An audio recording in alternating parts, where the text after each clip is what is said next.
tweet. Hey everybody! Where's our tap? There we go. Hey, there we are. This is worst episode ever, Hey, episode guys. 85. Welcome. We're gonna get started in just a second. What are you doing? You're tweeting the links out? Well, it already automatically got tweeted out. I'm just gonna post it on the old Reddit, so people can read it. so that the people who are not lucky enough to be live can get it later. You should call it read it. Am I right? Alright, so that's been updated. Ooh, excuse me. Usually I edit those out. Just had a coffee. Not today. What's going on, guys? So we got 6 people who are watching so far. This will not be the actual episode. What's up for Gregor? I know you're upset about this one. He's been studying celebrity composition. Well, I don't have to read this. We don't- They read it too. They see it. He knows. Yeah, season finale. So if you didn't listen to the end of last week's episode, we're taking the summer off. This is going to be the last episode. We already recorded our intro to this episode, so we kind of re-explained that again. You get 2 tables. I get 2 tables, bro. They can't see, but I got 2 tables in front of me. 2 TV tables and 1 microphone. Yeah. I'm getting the cantaloupe table. Bryce is here, and he says he hopes there's a cliffhanger. The cliffhanger is, will Bryce live to see season 2? Cliffhanger is, why is this table so fucking sticky and smell like maple syrup? I'm going to guess that you ate some pancakes on it and did not. I was promised pancakes. So guys, we're going to get started with the episode. Like I said, Bryce says, not if we're lucky. So you don't want to live to season 2? Bryce, how quickly would your body decompose? That is a reference to another thing we recorded earlier, Pancake Trilogy. So, wow, that's a deep cut. I vaguely remember what that the thing I with vaguely remember what that new is. guest, little ghost Bryce. I think that would work. I think that's good. All right. We can talk about Blue Bloods. Yeah, so we have not actually started the actual episode. This is just us getting ready. But we just watched Brick Like Me. We're going to talk about it. We already recorded the intro, and I guess let's get going. It's not too dark, right? It's dark out there, but it's not dark here. So I'm guessing it's just hard to look at the phone. Yeah, I think we're good. The sun's right on it. You guys can hear us good? We look good? We sound good? You won't actually hear our microphones. Yeah. You're hearing the crappy microphone on Jack's iPhone. What's the deal with I love my computer! I do love my computer. And why is like Periscope and Facebook Live, why are they all mobile apps? Why do they not have a desktop I have app? no idea. If we could do this from the desktop, it would be so much easier. Yeah, we have like a nice webcam that we're not using for this exact. Although, to be honest, the iPhone camera is better. Not that nice. It's better than our webcam. Is it really? Yeah, that's a 4K camera. That's just a shitty webcam. Well, what do I know about webcams? Fuck. We just lost the video. Yeah, it's you guys are still with us, but we can't see your comments now. It's the screensaver. I'm too lazy to turn the screensaver off. This is why we said it was going to be 1, and now it's 2. Things like this. Things like this. Things like this. But we got some hearts at least. Periscope has an Apple TV app now. Yeah, but I think it's for just watching, right? It's not for recording. Periscope has an Apple TV app now, and the Black Eyed Peas have an Apple D app.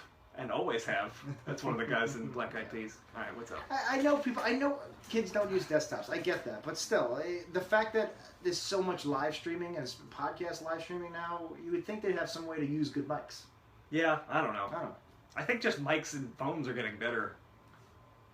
I think mics and Steves are getting better.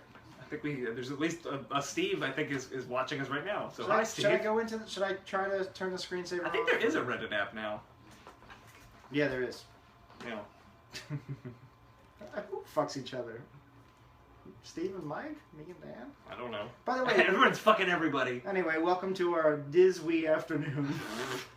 This is part 2. We're going to do our Simpsons podcast. We got a Mike and a Steve. Yeah, if you guys stick around at the end, we're going to do like a quick, not too long, Q&A. Yeah.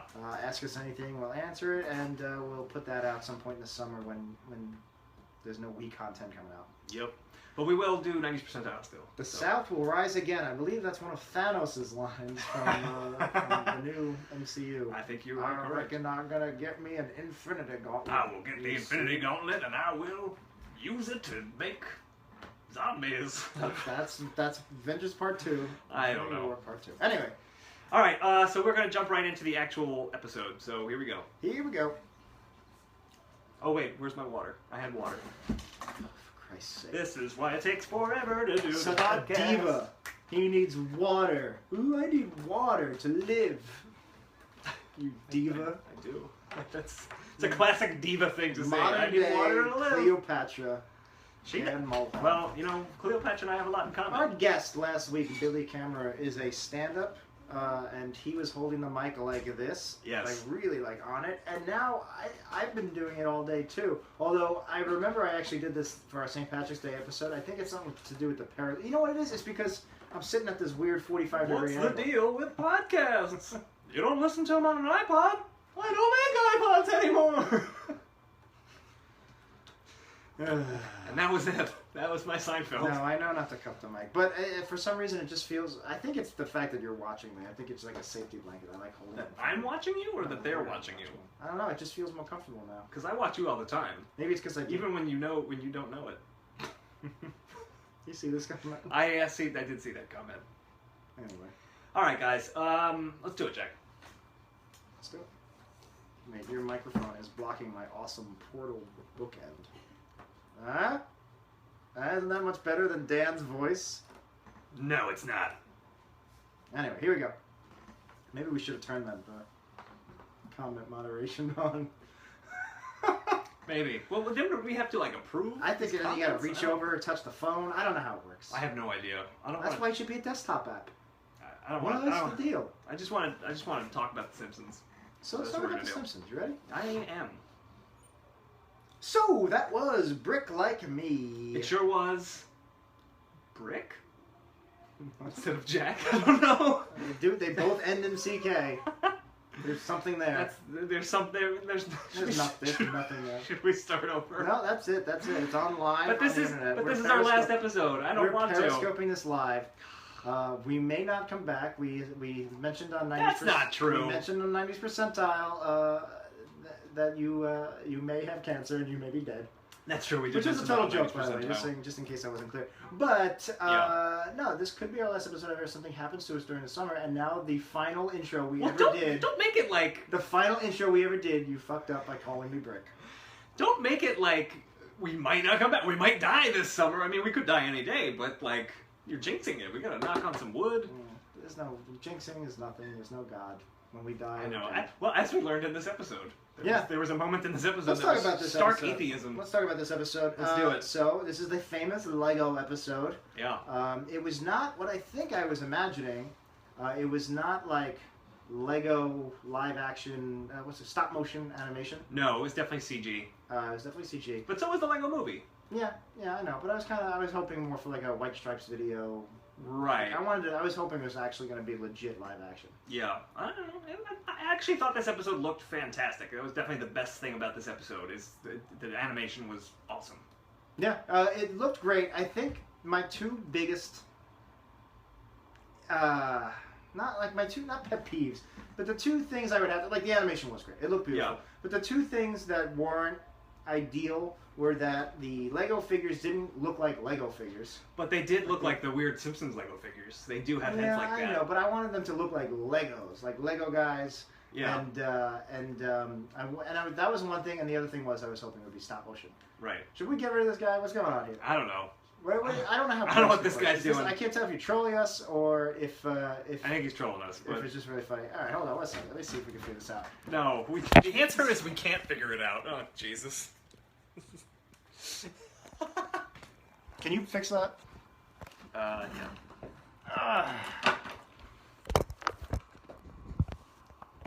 All right. That was distracting. I'm sorry. That was bugging the hell out of me. He was just sending a lot of emoji penises. Yeah, is that what that is? The eggplant? Is that a penis? Yeah, or racist. Either or. Oh. Anywho.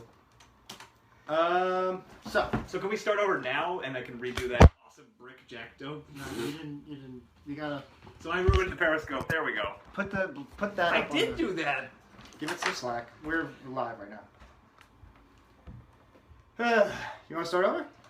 No, I don't want to start over. Should we really start over? We're video on right now. We are live. What's happened to the window? Parade going on Fifth Avenue. Oh. They're It's a throwing street us- fair. They're throwing us a parade outside, It's a apparently. street fair. It's for us, let's just be honest. All right, one more time. So, plot recap. Yes. That is a like thing. I said, yeah. So like I said, it's CGI Legos. It opens up with Homer waking up in the morning. I guess it's a big reveal that it's, hey, Homer, what's going on? This isn't typical animation. This is, they're in Legos. Because it starts off in black for the first few seconds as Homer wakes up. And there's no couch gag, no opening. It's just the Simpsons right into fade to black. Homer opens his eyes in the Lego world. And Marge wakes him up. They're Legos. It's a big surprise. Yeah. And so Homer, I guess everything's normal. They just kind of set up this Lego world. Meanwhile, there's a... I guess let's talk about the B plot. I think that's what starts first. Bart at school. So, kind of, yeah. I mean, you know what? And rather than get into details, because we'll get into details in the scene by scene. Very broadly, Homer quickly realizes that he remembers his time as an animated, like what's a 2D animation, cell animated? What do you want? Right, his traditional Simpsons self. Traditional animated, and he realizes that he is trapped in another universe. A Lego universe, and then eventually he puts the flashbacks together. The flashbacks are he started bonding with Lisa over Legos. They were building Legos. Lisa didn't really want it. She was getting too old for it, and he dragged her to this Lego con. At this Lego con, he got knocked unconscious and fell into this coma. Yes, he didn't drag her there. They were supposed to go together, and then Lisa was going to go see the Hunger Games with her new cool friends. Exactly. Yeah, exactly. So he goes into this coma. This Lego world is actually him in his coma. He set up this world where nobody can get hurt, and everything fits together. Right. And he's kind of now he realizes he's living in a fantasy, but he still wants. But he's like, you know what? This is better than the real life. I kind of want to just stay here. Right. Eventually, he realizes though that the special thing about watching your kids grow up is that, or the time you spend with your kids is only special because it's limited. So he's like, I gotta get back to the real world. So he fights Comic Book Guy, which is the part of his psyche that wants to stay in the reality. Right. And he gets help from Bart, because Bart actually is a master builder. He had to rebuild Springfield Elementary. This is the B plot. They don't use the term master builder. No. Well, actually, maybe they did, because that's a thing from the Lego movie. Oh, is which it? this is very... wait a minute, you've seen the Lego movie, right? Yeah, I saw it once. Oh. So, yeah, but... well, there was a whole thing about the master builders. Where, I was using it as like a legend. Uncapitalized, I see. generic... Not the proper noun. Like somebody who's good at building. Like, he's a good builder. You got master. You good builder. You master that building? Did you master that building? I mastered that building. I know you did. I know you did. You're trying to tell me you didn't master that building. I mastered that building. Yes, the Lego movie is good, by the way. Someone on Periscope asked. Yeah, I'm not looking at the really comments. They were distracting me. I gotta get through this. Sure. So, yeah, basically that's it. And the B plot is Bart had to knock over the Springfield Elementary. He had to rebuild it. He rebuilds it better. It turns out he likes being creative and playing with the Legos. He builds a giant robotic, what are they called? Not kaiju. The Pacific Rim robots. Jaegers. Jaegers, the Zords, whatever. Zords. The Voltrons. And he builds a giant one. And he defeats Comic Book Guy, and he gets Homer back to his world. Yeah. Then when Homer wakes up, he and Lisa... how's that end? They come to terms? He lets her go to see Hunger Games, basically. Right, and he goes to see it also and hates it. Yeah. Which was... We'll talk about that. We'll talk about all of this stuff. Yeah. There's a lot of things to unpack in this episode. Let's just talk very broadly. I don't think, Jack, that you liked this episode maybe as much as I did.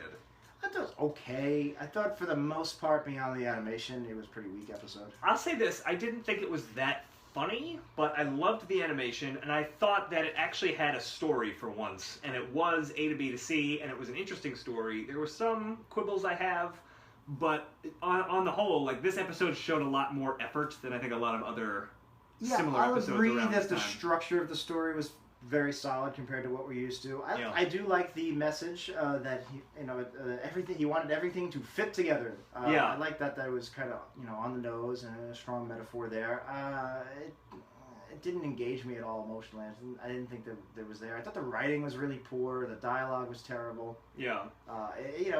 Not more so than most episodes, but. I don't know. Besides the animation and the somewhat stronger than usual storytelling, it just felt like another post-classic Simpsons episode to me. I don't know. I thought it did feel, at the very least, this was more of an experimental episode, and we always say we want more experimentation from recent for sure. Simpsons. It was cool. It was cool. We're so used to seeing different Simpsons now that I almost forgot how radical it is to see a completely different Simpsons episode like this. Imagine if this had come out in season 7 or something. Yeah, no, that would be mind-bending. We haven't seen the claymation one yet, right? There's a claymation one? Isn't there? I have no idea. Maybe not. Maybe I'm just thinking of that.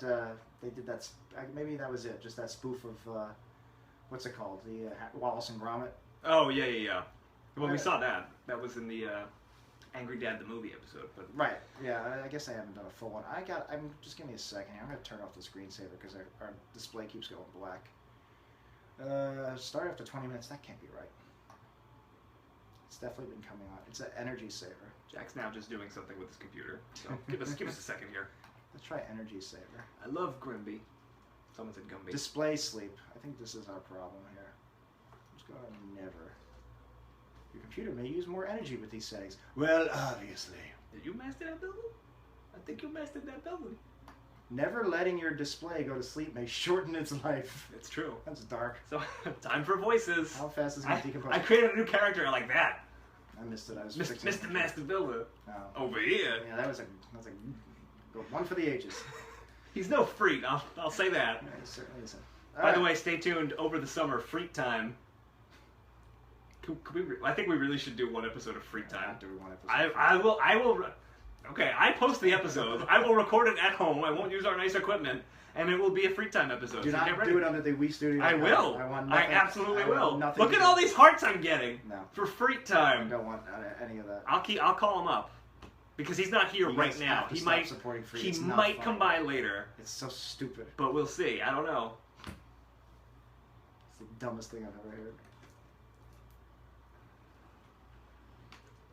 Hey everybody, I am here. I'm just off camera. I'm so happy to be here with all of you for episode 85. Jack, it's so nice to see you. I know I'm a relatively new addition to the show, Why did you do this while I was fixing the but screensaver? you know, I'm so touched to be here, and I'm so happy that everyone likes Freet Time, my new upcoming podcast series. I hope to have Ray Romano on as a guest, and possibly Hemus. He and I are getting along. Bye! Guys, this is comedy gold to you guys? Is that it? This is like Seinfeld level humor. Is that what I'm trying to? Is that what I understand from these hearts? I got off screen I for a just second. noticed I we don't know what lost happened. 7 players. So thanks for that. But we gained all these hearts that are probably just from the one person who really likes Freet. Alright, I don't remember where we were. This is gonna take Let's start the scene by scene. forever. No, Yeah. Let's just get through. So, yeah, I said I was disappointed that it was not live action. Let's just start right from the disappointed- beginning. I was disappointed that they didn't have Lego heads with like a little circle on the top. There were those characters though, like some side A characters few. that weren't Springfieldianites Yeah. Okay. were like that. The first line was Homer is like having a nightmare, I guess, within the coma. Right. And he goes- We kind of see the first person's perspective of Homer's eyes opening, and we see Marge. And before we see Marge, he goes, no, it's not selling out, it's co-branding. Yeah. Which is I didn't like that. They're breaking the fourth wall to justify this Lego crossover. Right. I mean, they're Some saying, stuff. oh, we're not selling out. It's, buy the Lego sets that we put out. And I think that's actually the very definition of selling out. And the fact that they're so defensive about it just tells you that that's what they're thinking. Because honestly, if they didn't say that, I would have got, this is just a fun idea for an episode. Yeah. It's not like a weird cross promotion with Apple. It's Lego. Everybody loves Lego. Right. I think Lego is, as far as brands that are beloved by everyone, Yeah. Lego Who is up hates there. Lego? I don't know. I do. Charles Manson. My name is John Anti-Lego.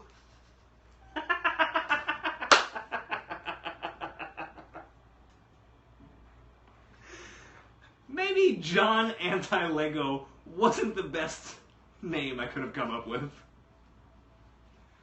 Ogel? It's Lego backwards. He's like the opposite. It's like Oddlaw. Like Oddlaw.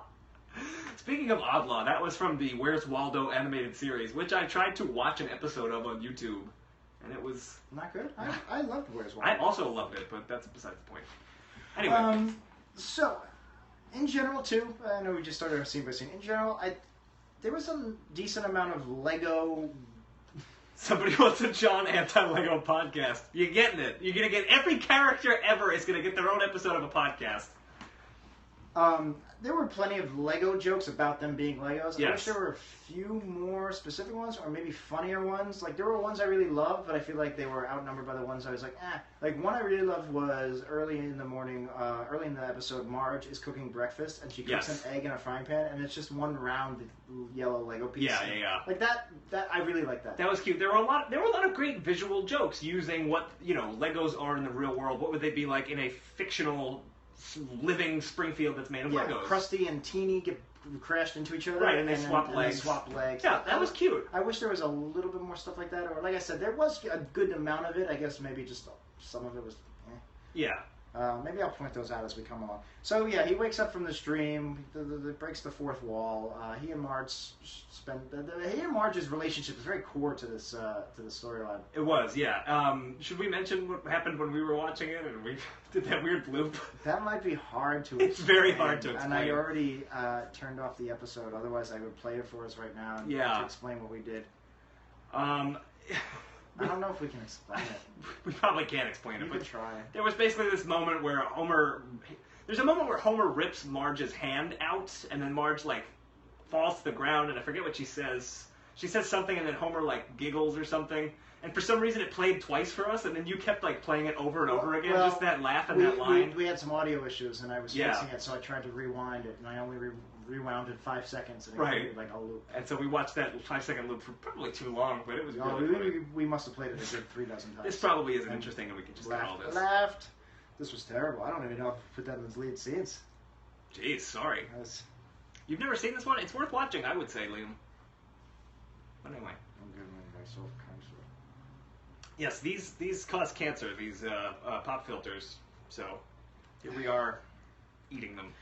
So they go downstairs to the breakfast, and there's another breaking the fourth wall line I thought was too hammy and the payoff wasn't worth it. But like Marge is like, there's something different about the Simpsons family. What's different today? What's different here? Yes. Oh, Homer's wearing a tie. It's like, yeah, we get it. We thought you were going to say, hey, we're Legos. Right. I thought that could have been a funnier payoff. It could have been a funnier payoff. And also, Homer wears a tie to work all the time. He always wears that pink tie, doesn't he? He has worn it a lot, but I wouldn't say all the time. Well, maybe. He likes to dress like That's like his work. Short sleeve and a tie. That's his work uniform, isn't it? Yeah, I think part of the problem was they always do these kind of defying expectation gags, and then they try to defy the defying of expectations. That's a big tenet of humor. A lot of people do. I know, it is, but it feels like, maybe not this specifically, but other episodes where they say, like, oh, it's going to be this, and you expect it's going to be one thing, but then they change it to, like, a third weird thing. I'm not explaining myself well. This is all cut. Just cut this. I'd rather just do Freet voices for an hour. Also, I like that Maggie is a Duplo block. Yes, she's Duplo with the big Legos that kids can't choke on. Right, Maggie is giant, and Marge has a line where she says, "Oh, they're so cute when they're Diplo or Duplo." Yeah. Diplo is a EDM DJ duo. I would rather listen to an EDM duo named Duplo. I would too. All their songs were about. Is it just babies playing with Legos?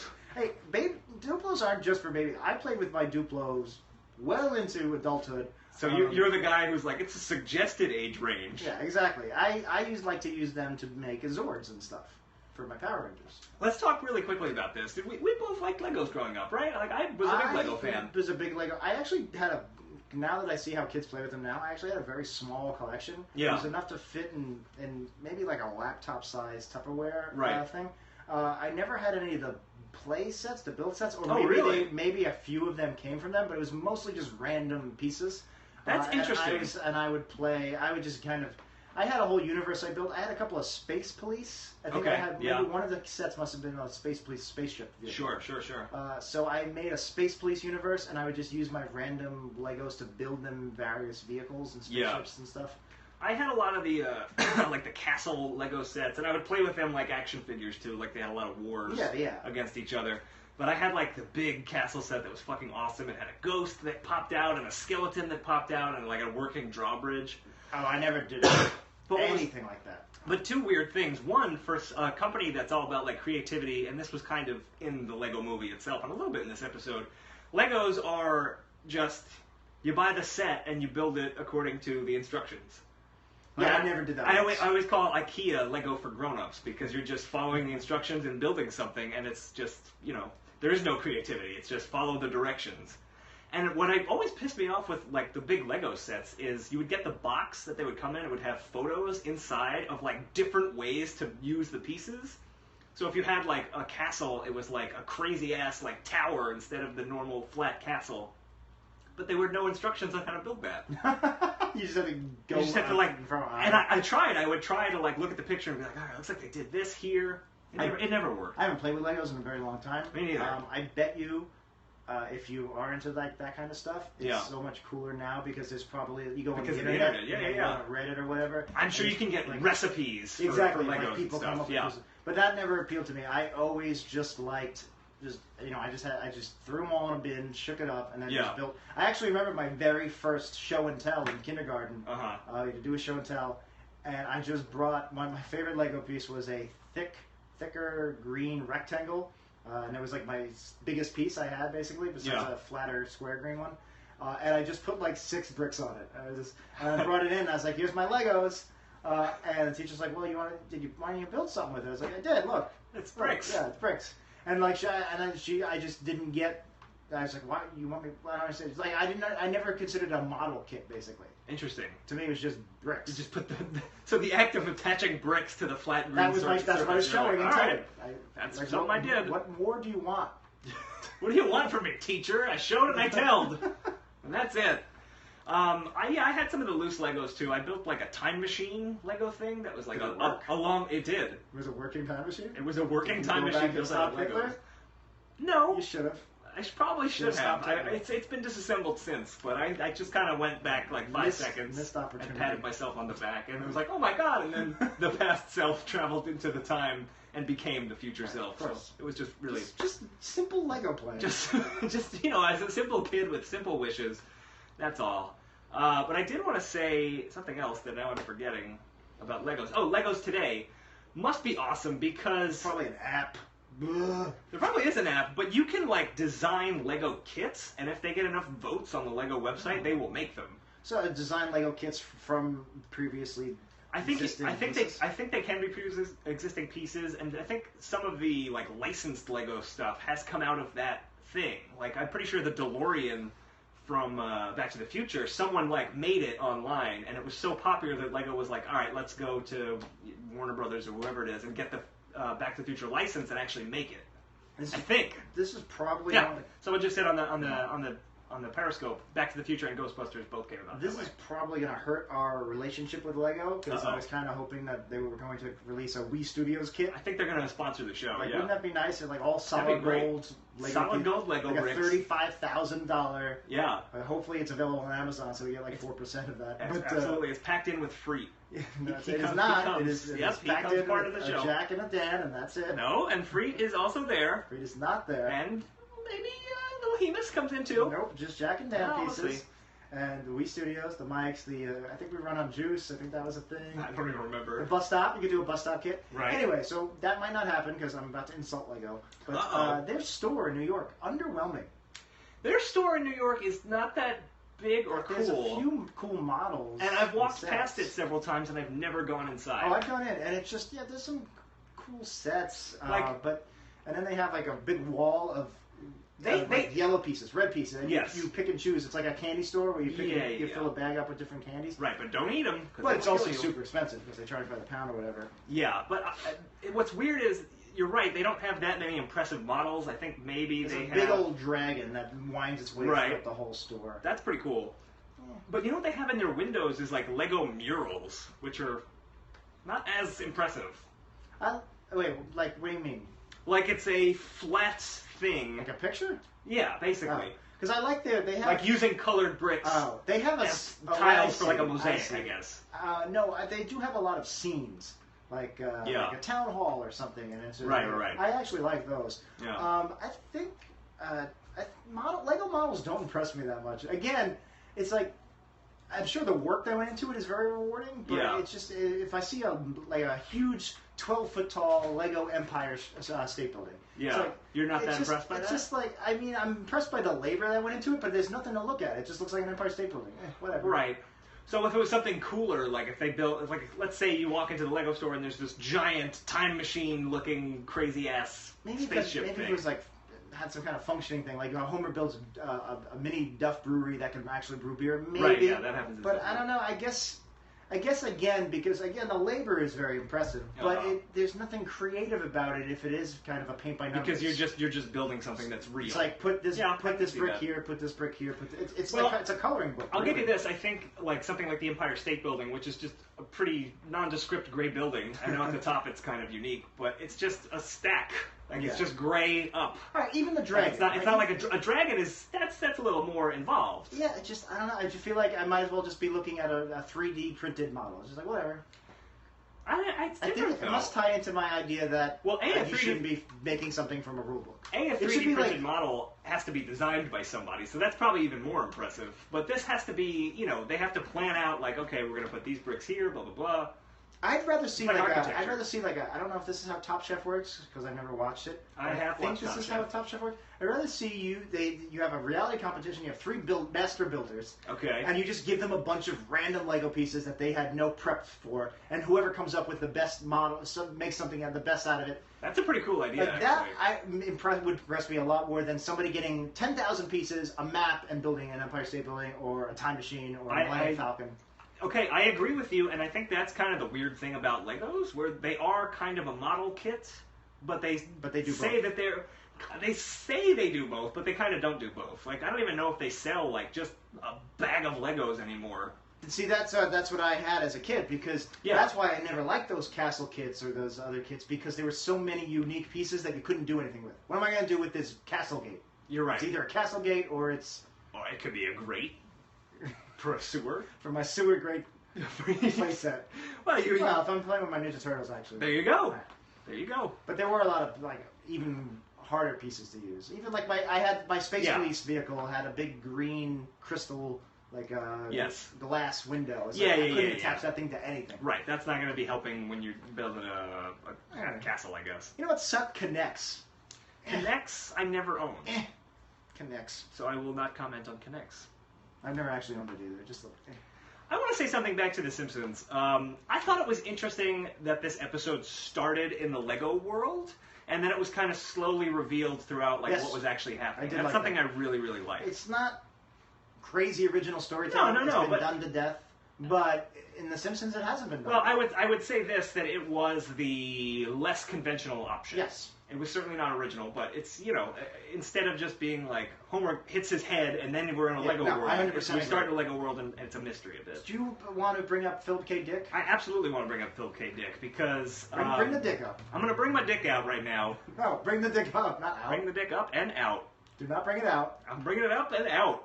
Just bring it up, not out. Philip K. Dick, if you guys don't know, he was a science fiction writer. I don't know that it stands for anything. It's got to stand for something. I don't know. It could be like Harry S. Truman. The S didn't stand for anything. I don't like that. Give him a name. All right. Name your kid. If you're going to give him a middle name, give him a name. Don't just give him a letter. What is this? It's lazy. It's lazy. You're right. I was going to name my son A. I'm going to go say this right now. Harry Truman's parents were the laziest parents I've ever heard of. They raised a president. They raised an S. They raised a true man is what they did. Homer J. Simpson. That's true. Homer J. Simpson. J-A-Y. That's right. No, Philip K. Dick. He's a science fiction writer. He wrote the book that inspired Blade Runner, and Total Recall was a short story of his. Scanner Darkly. Minority Report, Scanner Darkly. Yeah, he wrote a lot of sci-fi books, and kind of the overarching theme. Did he write Time Cop? He did not write Time Cop. Okay. I would love to have seen his version of Time Cop. Did he write Lockout? He did not write Lockout, but he could have. Did he write Dread? Alex Garland wrote Dread, actually. And then he wrote Ex Machina, which was a very Philip K. Dick type movie. There you go. Yeah. So yeah, it wasn't just dicking around. Somebody on the Periscope said if he was the father of Scientology, that was L. Ron Hubbard, who did not write good sci-fi. No, I never read any of his books. books. He wrote Battlefield Earth. Yes. But Philip K. Dick, the kind of overarching theme in all of his stories usually was reality is wrong, like someone wakes up and realizes the reality that they're in is not real, or there is an artificial reality. Modern physics is starting to prove is a thing. Right, and the other thing was drugs. He did a lot of drugs, and drugs were a constant theme in Philip K. Dick's books. And a lot of that was referenced in this episode. Like, there were a lot of Philip K. Dick references peppered throughout this episode. I probably didn't even get all of them because I read a lot of these books like 10 years ago. But the playset that Lisa plays with, I think it was Perky Patty's Princess playset, which is a tongue twister to say. Perky Patty, or Perky Pat, was a thing in a book called The Three Stigmata of Palmer Eldritch. He also had a penchant for titles. He definitely had a penchant for titles. Another book was called Flow My Tears, the Policeman Said, which is one of my favorite books. Did he write I Have No Mouth and I Can't Scream? No, that's a short story by... Oh, God. Asimov. It's one of... It's not Ray Bradbury. Anyway. Ah, crap. Now it's bothering me. That's a good story. It's very dark. He did do New Android's Dream of Electricity. Somebody just said, I'm only now realizing how much we has in common with you talking you two to me. Well, we did have our brief period where we were doing we two talking, you talking, you two to me, to you too. Yes.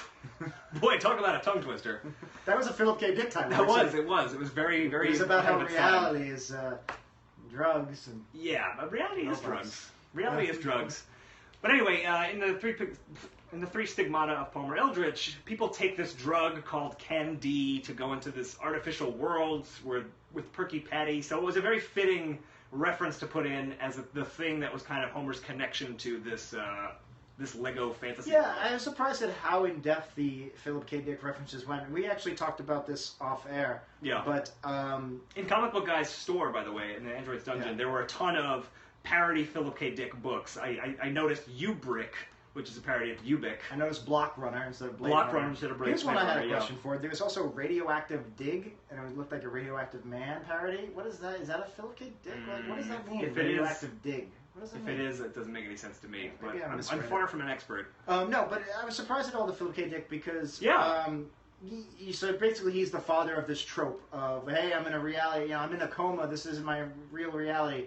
Sopranos has done it, everybody's done it. The extended dream sequence, more or less. Basically, he's the father. The world is not the world, or something that you thought was real, you took for granted as being real, was not right. So we can call him the godfather of this trope, but this wasn't any specific parody of any of his stories, as far as I could tell. No, so it's not weird that really. It's weird, I could see a Philip K. Dick reference, but the entire episode was like seeded with it. Yeah, I mean, it's definitely. I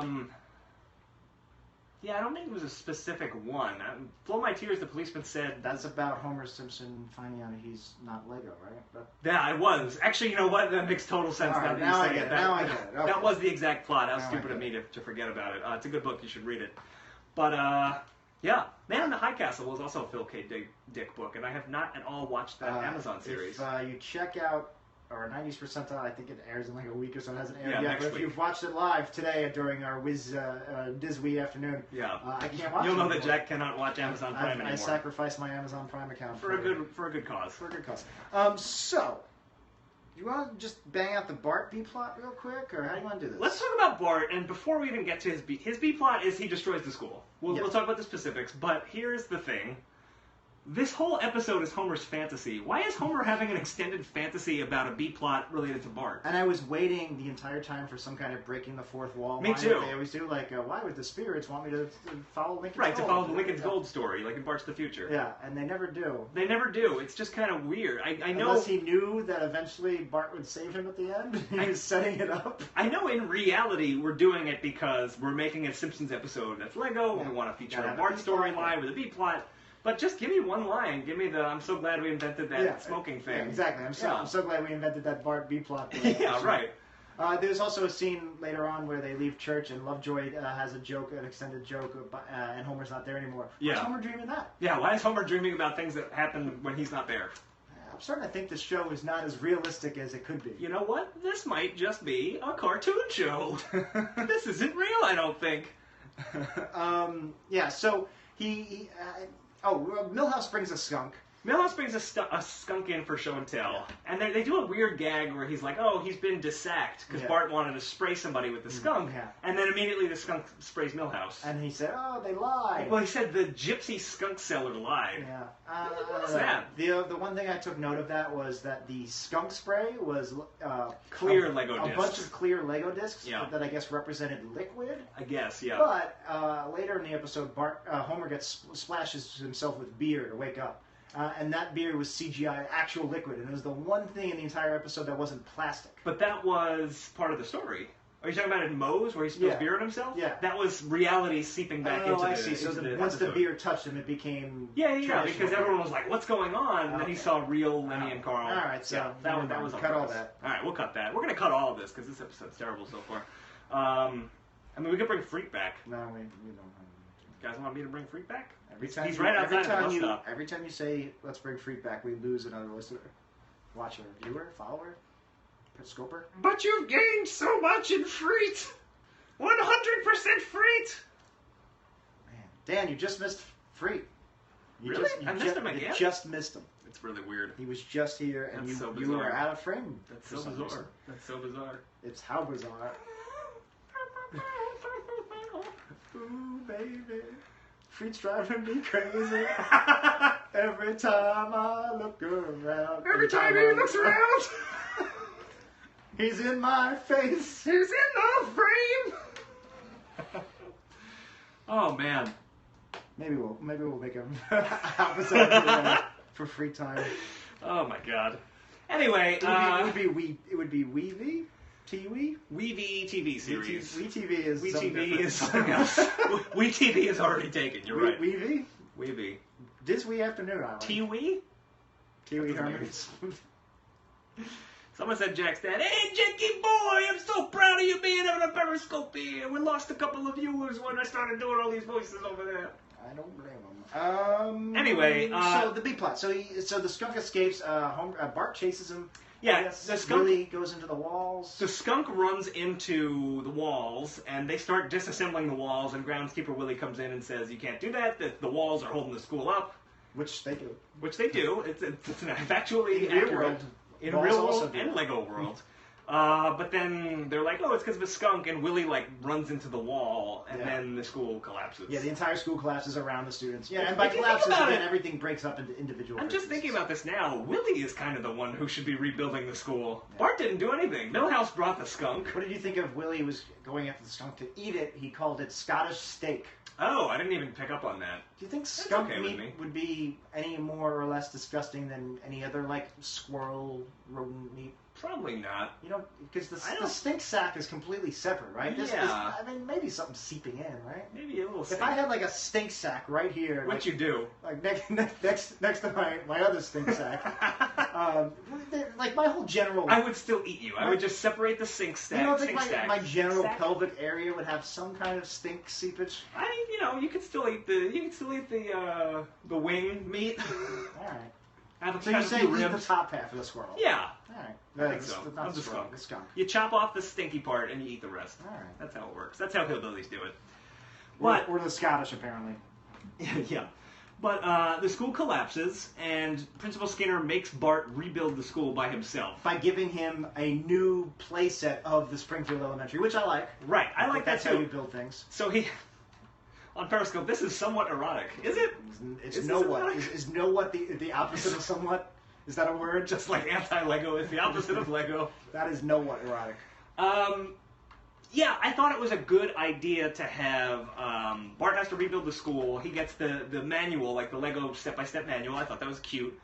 And the age joke? The AIDS joke? Age joke. Oh, yeah. What does he say? It's Bart says, "I can't rebuild the school. It says ages 12 and up." And Skinner says, "Everybody knows that the age limits are conservative." Yeah. And it does a little stand-uppy. It was whatever. I'll say this. A little on the nose. I looked on the Wikipedia page for this episode, and apparently it took 2 years to animate this. It was very, very involved because they had to model everything from the ground up. So they had a lot of time to doomsday the hell out of the script, and they did not. They didn't actually, because it took so long. They had to lock the script and I think even the audio early. Even the audio. I mean, they could have changed it because they did make one change. They snuck in that Lego Movie reference at the end, which we can talk about. Was it because the animation was so good? Does it really take that long to do CGI? I mean, how long did it take to make an episode of any one of these CGI cartoons that are Reboot? I was thinking Reboot, but that was way back in the day. That probably took a long time. Like Star Wars Rebels. Does it take 2 years to make a Star Wars Rebels episode? I have no idea. One of these days, we'll learn about animation. No animators want to be on the show because we make fun of the titan of the industry. That's true. You're right. But anyway, Bart decides Groundskeeper Willie falls asleep for some reason, and he imagines like the Z's and they're like Lego bricks. I thought that was whatever.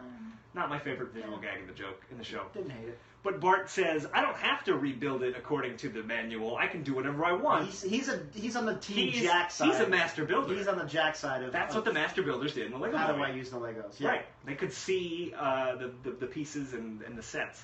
So he rebuilds... Cut this for a second. Sorry, guys. Yeah, you got to see how the sausage is made. Or, in this case, what happens after you eat the sausage. I didn't have any. I had eggs this morning. I had sausage. I had ham. And I would not be able to do what I had to do in front of the camera. Oh boy. But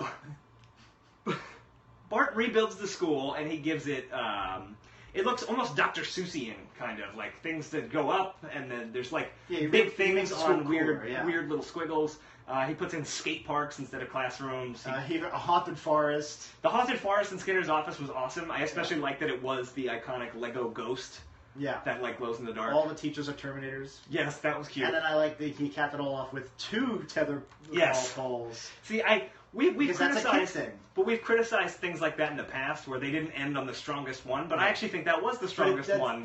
Because it's a counterweight to how ridiculous that is. That's different from, say, a couple of weeks ago when we said, why would you have the people, the giant helicopters smash through the walls and then people? Although somebody pointed out that they actually repelled horizontally on the floor, which is funny. Right. Anyway, I like that whole sequence. This B plot worked very well for me as a throwaway B plot. Yeah. And it does tie in eventually at the end, which is nice. It does tie in. I guess we'll talk about the end of the B plot at the very end. But there was a weird moment where Skinner hauls in like a bunch of play sets and wants Bart to build more schools or something. Yeah. I don't remember what that was. I don't know. It was not very memorable. All right, forget it. So let's go back to the Homer plot, which is obviously the main storyline in Brick Like Me. So when's the first time Did we figure out why it's called Brick Like Me? I'm guessing it's like Dead Like Me? I don't know. There's no, as far as I know, there's no Philip K. Dick story that's like blank like me. But I could be wrong. Let us know on the Reddit or Periscope. Or Periscope. If you know. We're missing most of the comments. Yeah. Your cup is in the shop, Dan. It's unprofessional. I'm sorry. Let me move that.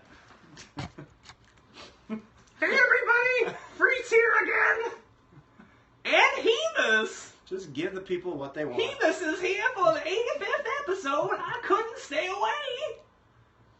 There's charm are a lot of hearts pouring in. Oh, it belongs to viewer. It actually looks like Groofit could be sitting up close. He could just be right there. That's true. Just doing bicycle safety helmet. Yeah. Wear your helmet. What's his new thing? Somebody had I don't even remember. Oh, no, it wasn't the chemtrails. I don't know. Maybe it was. Can we move the cup? Yeah, all right. Let's get going. I do have to get back to my wife and like I have to do laundry today. Not laundry. Someone wanted Little Ghost Girl. No, nobody wanted. They're just saying it. They don't. I will miss you while you're gone. I will continue to haunt the studio over the summer. No, you won't, because yes, I live in the studio. And I will have the whole point of taking the summer off is so I don't have to hear the voices. There's a new Ghostbusters coming out this summer, but they will not touch me. So yes. Homer goes to buy Lisa a toy. I forget why. Yeah, he goes to. Why does he get the toy? He goes to the Android's dungeon and gets the Perky Pat playset, and when he touches it, that's when he sees the real world. Yeah, which is the traditional 2D. Which at first is just some weird vision. It's not. We don't know yet that that's a flashback. Right. Yeah. Well, we can kind of infer it, but we don't know it for sure. Right. Because the scene is regular, traditionally animated Simpsons. Lisa and Homer. Homer actually gave Lisa this playset. It's a Lego type playset. And he builds it with her, or he's not going to build it with her, and then she says, why don't you build it with me? And he goes into this long, kind of stand-up-y humor type thing where it's like, oh, parents don't actually enjoy any kid stuff, like tea parties he are actually super goes, boring. Lisa, I gotta tell you something. I gotta tell you, parents actually don't enjoy playing with their kids. The games, like Candyland, are boring to adults. Right. I hate that. I was like, it went on for like 2 minutes. It went on for a long time.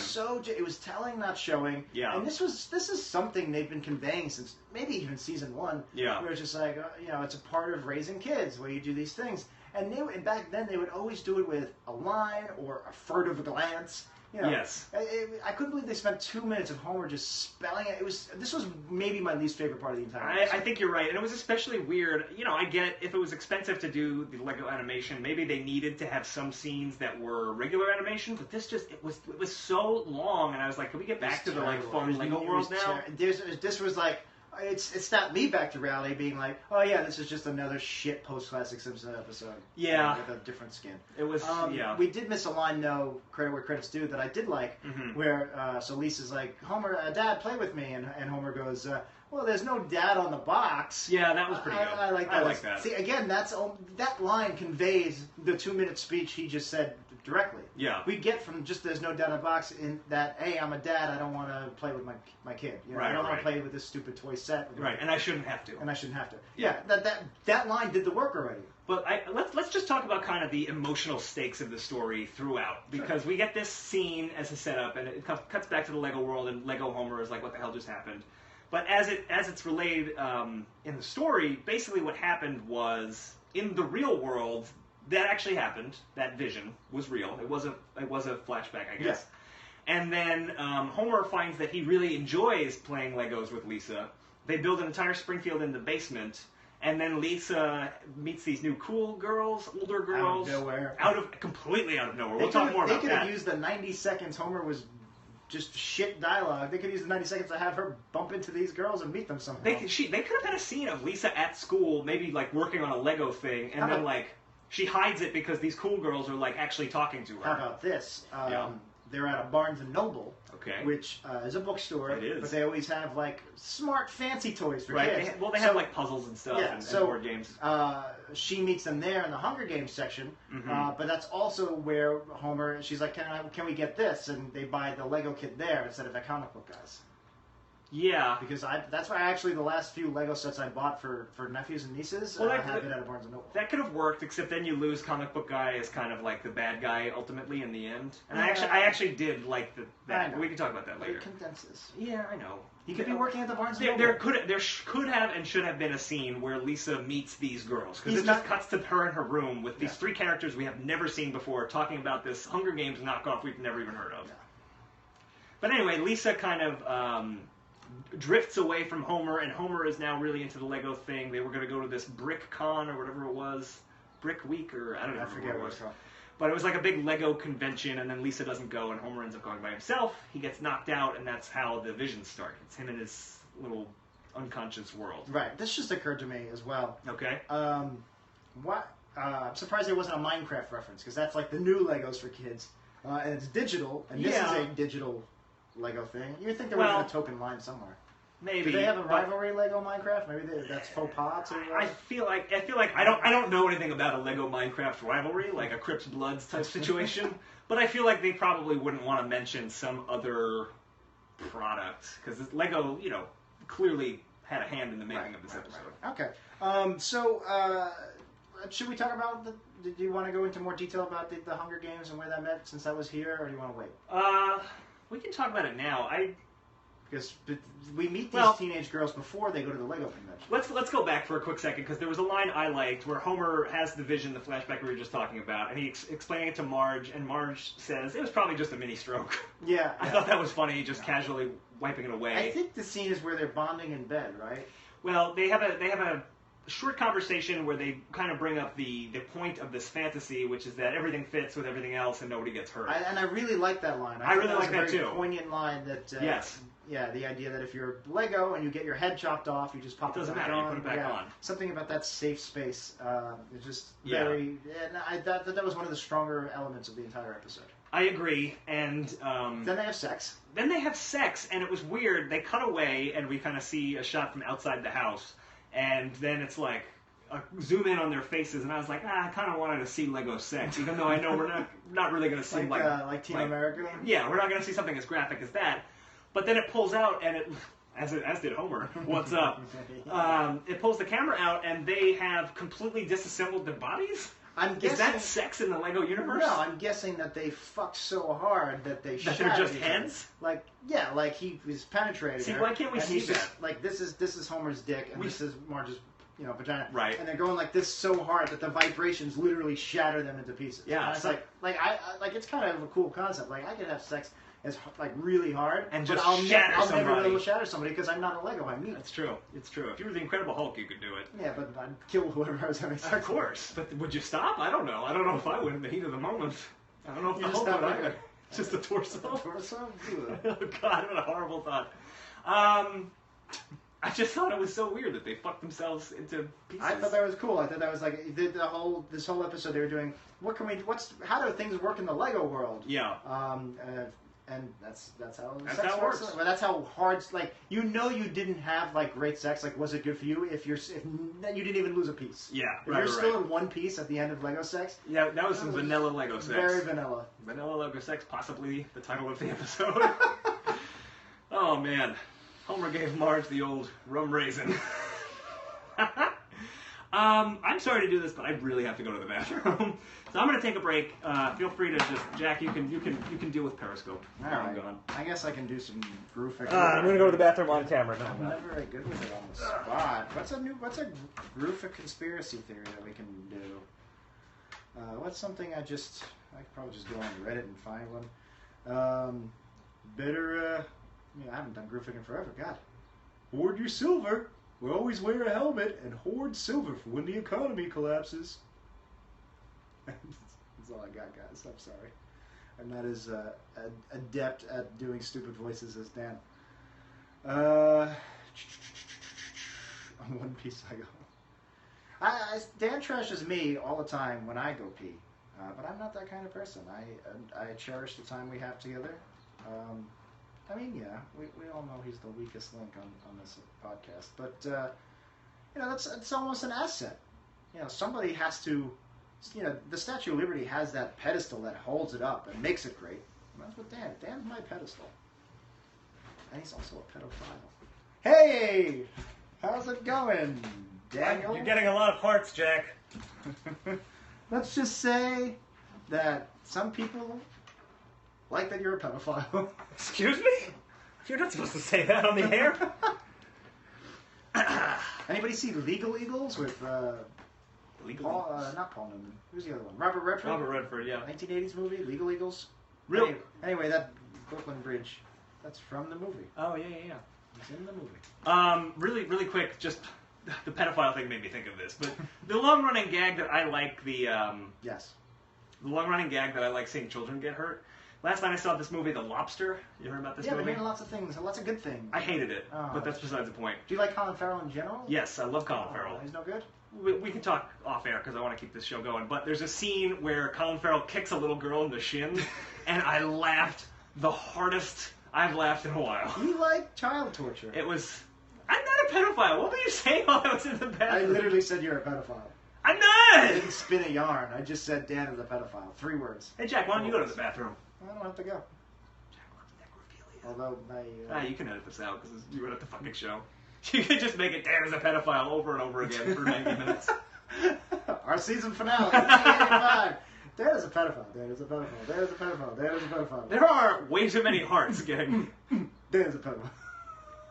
I hope that's just the techno Hey, remix. I was never good at this, but if maybe one of you guys are, can you auto-tune this?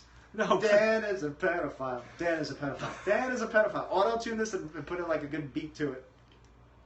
Please don't. Please. But if you do, don't like hashtag Dan is a pedophile or something like that where a lot of people are going to see it. Just keep it in-house. So this is completely my punishment for bringing Freet out so much today? Is that what this I is? think we're even now. I don't know if we're even. I don't know about that. All right. Dubstep, house, whatever. Just House? As long house. As long as it has Dan as a pedophile somewhere in there. Is House here? It would be great if he was. I don't think House House? is here. This is going to be the first. A lot of new pedophile listeners. No. Big demo. Please. We love that Dan. That Jack's okay, but his commentary's okay, but we don't like that he doesn't like touching children. We all know this is a joke, right? Let's hope so. Like, just like your Hitler thing, that was a running I, joke. look, guys, I don't think Hitler's great. Dan doesn't like to touch children. Thank you. He actually likes to hurt them. I'm fine with that. That's fine. much better than pedophilia. But anyway. So he goes in the bathroom after his sex, and he looks in his reflection, and now the worlds are starting to collide. Yes. Worlds are colliding! This was a very good moment. He looks in the mirror and he sees his actual cartoon self instead of his Lego self. I thought that was a really cool touch and visually done very well. You know what occurred to me was like that was supposed to be regular Homer, and to me I was just like, that's not regular Homer, that's HD Homer. That's true. You wanted to see Albanera Butts Homer. I just want to see Lego Season 1 butts. I just want to touch a Lego butt. I'm from Season 1. I frosty chocolate butts. Like, if you're a Lego, you could take off your butt. That's true. You could switch butts. Oh, we could switch butts. Hey babe, you wanna take off my butt and switch butts? Cause we're Legos, babe. Yes. Butts. I don't even know who that was. I don't even know how to do Lisa. Yeah. Apparently I do as a pedophile. By the way, never mind. I'm not gonna say what I was gonna say. That's a horse that we don't want to keep. No, it's not. So he sees his reflection. Oh, maybe this was before the mirror. Actually, I think I was misreading my notes. He's walking down to the Brik-E-Mart. This was right after, because the mirror thing was the end of the first act, and the first thing in the second act was walking to the Brik-E-Mart. Because I said the other line was maybe my favorite line. This was actually probably. I laughed the hardest at this. So Homer is now seeing bits and pieces of the real world everywhere, specifically in reflections. Yeah. So he's walking down through the town, and he goes to the Brik-E-Mart, which is the Quickie Mart in the Lego world. Who needs the Brik-E-Mart? I do. Pooh. He walks past the reflection of the Quickie Mart, Brik-E-Mart window, and sees his cartoon self. And he yells at his cartoon reflection. Go back to where you came from, and we don't need you or something. Yeah, we don't need you. Go back to where you came from, and it switches perspective to the other side of Apu seeing Homer through the glass. Yeah, it looks exactly like Homer's like Homer's yelling at Apu. And Apu's an immigrant. And, a brown-skinned immigrant. It was so funny. It was really funny and just it was such horrible. A smart, and like I'm so used to these Simpsons jokes being so easy, such low-hanging fruit. Yeah. That's such a smart thing to do, to have him yelling at his reflection. Yes. And for having another character completely misinterpreted. Yeah, I thought it was great. I was so impressed by that joke, and it was really funny. Yeah, definitely. So he goes to Moe's. He goes to Moe's. And there's a couple things I want to mention again that I like. That actually, before okay. Moe, I think it's before Moe's, when they go to the church scene, there's just a couple of things I want to mention about that. Real quick, I liked, instead of a cross at the church... No, I think the brick, according to my notes, the brick was much later. Was it? I don't know. Maybe not. I don't know. Sometimes I don't, you know what, I don't have any notes about the Moe's thing, so... Oh, someone just pointed out that the Apu thing did an extra beat with that advent calendar thing. Yeah, it didn't do much. That was kind of weird, because Apu was like, I have just as much a right to be here as anybody. I'm in the advent calendar. Yeah. Because I guess maybe there was a Simpsons advent calendar? I don't know. He's not Christian. He's Hindu. That's true. I mean, I guess that doesn't preclude him from being it. Jesus is not Christian, so... That's true. I guess he is. He believes in himself. He doesn't believe in himself. That was the great mystery. No. Jesus lacks self-confidence. Nope. Yeah, he. Oh, wait, he didn't exist, right? He was sham. Well, he did exist. He no, just, he didn't. Well, a person named Jesus existed. They had 2,000 years to fake those records. There's actually a really great book about the historical Jesus by Reza Aslan called Zealot. Probably just as false as the religious Jesus. You're telling me there's an entire world built on this guy. They've got 2,000 years. They're not adding some backstory. Oh, no, definitely. There's historical backstory. Look, this isn't our atheism podcast. It's not. It's slowly been becoming one. It slowly has been. I'm not even atheist. I am, but, I don't even know if I am. I guess that makes me agnostic. Check out, I'm not a big Sam. Check out Atheism Percentile. I have a lot of problems with Sam Harris, but he did a great interview with Neil deGrasse Tyson this week on his podcast. And Neil deGrasse Tyson talked about how he's pretty much in our boat, where he's an agnostic that leans atheist, but he talks about how he hates describing that, and he's just like, that's stupid. I only put those labels for you guys. That's not how I think of myself. Who, Sam Harris said that? No. Neil deGrasse Tyson? Yeah, Doob. Right. Doob? It's a long story. There's a character named Doc Dubois that's basically Neil deGrasse Tyson in the novel Seven Eves. So, okay. I just pictured Neil deGrasse Tyson as the main character in Seven Eves. Anyway. Okay. I wasn't even trying to be clever. That was like me instinctually calling him Doob. Got it. I don't remember what we were talking about with Jesus. The historical Jesus. Was I making up characters again? Reza Aslan. It's a really good book called Zealot, but anyway. Moe's. Yeah, I don't have anything about Most those. happened So. for. Oh, I like that there was some Lego world building. What's life like if you're a Lego? Mm-hmm. The love tester, instead of cold fish and all that, it just described different kinds of Lego pieces. Right. I think the bottom was like a 1x1 gray brick. Yeah, exactly. And then the bigger, more colorful one. I think the top one was like slide something or other. I don't know. Why don't you slide? That was terrible. That didn't even... Freet's okay, but God forbid Jack lays down some Goo Goo Dolls lyrics. Yeah, that's pretty much it. What if Freet was in the Goo Goo Dolls? What would that sound like? What would it sound like? I don't know. We'll never know. And I don't want to work. Who the hell is that?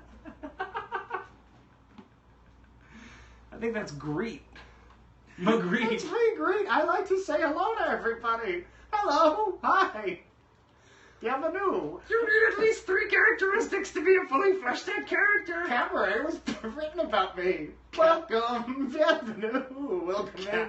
Cabaret was written It about was you? written about me. That's the whole welcome. Bienvenue. Welcome. So this Greek Like character is the character in Cabaret that's kind of That the, like... greets everybody. What's the name of Alan Cummings' character? I cannot remember. It's I Greet. saw it. It's... I'm telling you right now, it's Greek. All right, it might be Greek. So you that's know what? That's one characteristic. I can't prove you wrong, Yeah. so it must be right. So that's one That's characteristic. one characteristic. Cabaret was based on Greek. Hamilton also based on Greek. Yeah, Greek was Alexander Hamilton. Really? Yeah. Okay. He wasn't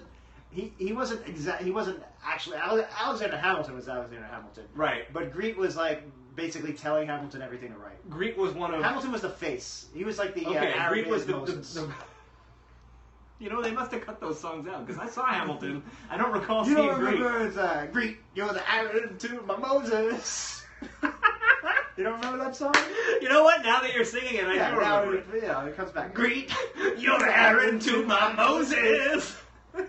Greek, By the way, Hamilton. you're the fingers to my toeses. We all know that Hamilton, the entire the book and lyrics were written Yeah. by Brian Setzer Orchestra, right? That's common knowledge, right? Yeah, well, Lin-Manuel Miranda It's Brian Setzer. is Brian That's Setzer. the state's name. Yeah, he really reinvented himself as a Puerto Rican what was man. Big 90s swing song they had? Jump, jive, and whale. Yeah, that's right. It was, Now it's Alexander Hamilton and whale. Nope, that got away from me. got away. Let's just move on. Yeah. Um, Cut that last we'll bit. find Greek's third characteristic later. What other Book of Mormon was also based on Greek. No, that's ridiculous. All right. um, Whew. So the most scene, yeah, the love Hello tester. Dolly. That's based on Greek because that's he a greets phrase people. he greets Right. and whenever he sees somebody named Dolly, he Well, goes, "Hello, Dolly." The Book and of then- Mormon starts with a song called Hello. Yeah, see. My name is Mr. Greet, and I would like to welcome you to worst episode ever. Yeah, it's actually all abroad. You can't write. It's law. You can't write a musical unless it's somehow based on Greek. Yeah, all right. There you go. 4 That's characters. Broadway law. What a fully fleshed out. You know what? Ha! You got me. Yeah. Greet, welcome aboard. I heard you are a pedophile. I'm not a pedophile. Hello, pedophile. But that sounds much more like Freet, but that's a completely different voice than what you were doing before. This is my Greek voice.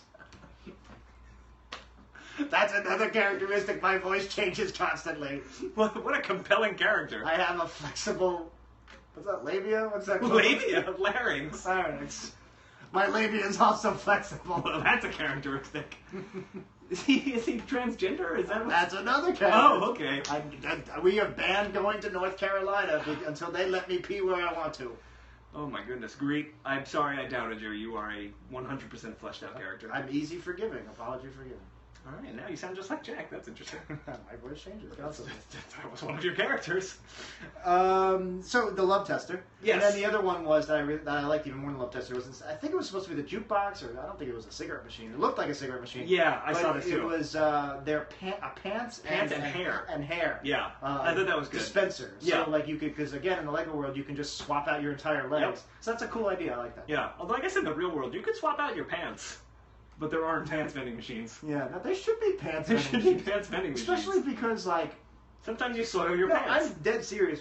I'm surprised there aren't vending machines like that in like Wall Street and rich people areas where if you spill coffee You need a new on shirt. and you need a new shirt like ASAP. Yeah. You would think they'd have like, you know, you have to spend $30 on it, but if you really need a new shirt for a meeting, I there think that's it is. just H&M. It's just basically that. But I work in Wall Street, and there's nothing in like a 10-minute. You'd have to walk 15, 20 minutes to get That's to true. somewhere There's that nothing sells a in shirt. Wall Street. Yeah, Like yeah. there should be where you can go outside as close as you can get a coffee. You can get a new fresh shirt. Yeah, it doesn't have to be fancy. Just something to get you through the rest of the day. That's true. Because whenever I wear something really nice, Yeah. You I'm freak out about it. I'm like walking around like I've got bubble wrap around. I don't Yeah. want to get, you know, I'm drinking my coffee like a weirdo, like I'm like stretching it out like as far as I can. Your stretch arms Just trying to like sip it. Whoa. Yeah, no, because I'm so afraid I'm going to splash something. And, Right, right. I am a slob. Well, sadly, we're in the real world, not the Lego world. I know. Where that can't happen. I wish we were in the Lego world where everything fits and nobody can get hurt. Where everything frees and no one can get green. Not that. What I said. So, do you have anything else about the Moe scene, or are we talking I about said, the why don't Lovejoy they scene? have Lego heads? But I'm pretty sure I reiterated. Yeah, you made that a few point. times. All right, church. Yeah, so they go to church, and Lovejoy's given a sermon, and I really, really liked that instead of a cross, the church had a Lego brick separator. That's what you said. What is that? I've never heard of that. That is an apparatus that you use to disconnect Lego bricks that have become stuck together. You just pull them apart. Sometimes they don't pull apart so easy. Sounds like a shoehorn. Pop, pop, pop, pop, pop. But it kind of is. Yeah, it's like you pry it between the bricks and it separates. How do you get I jam- never how do you- had one. How do you ever get them that jammed? I've never had two Legos stuck I together. definitely did. Unless you're gluing them. I have so many Lego bricks that have teeth marks on them because I used to just bite them off. Which is that's why I have terrible are they getting teeth. stuck? You know, sometimes you're overzealous and you really jam them on there. I've never had that problem once. I have definitely had that problem. You know how I would disassemble... Maybe it happens with the models and not with your bag of shit or whatever you... my poor people Legos. Yeah. You know how I would disassemble them?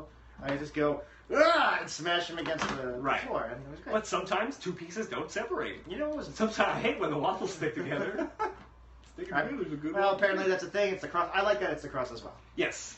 Because that is kind of the death of a Lego. 180, literally, facing the cross brick separator. Yes. Over the entrance was a stained glass window of a mallard. Yeah, I think it was one of duck. those. I think it was a toy On a- though. yeah, like on wheels. Yeah. Like that's like one of those old timey kids toys. I think. I don't know what That's that weird was. because if they're making a connection between Legos and other classic children's toys, that's maybe the only connection they ever make. They don't really make connections to Slinkies and Yo-Yos and stuff. Yeah. So I mean, I guess I'd see like the Lamb of God in Lego World would be the Duck on Wheels of God, but Yes. so that's a really.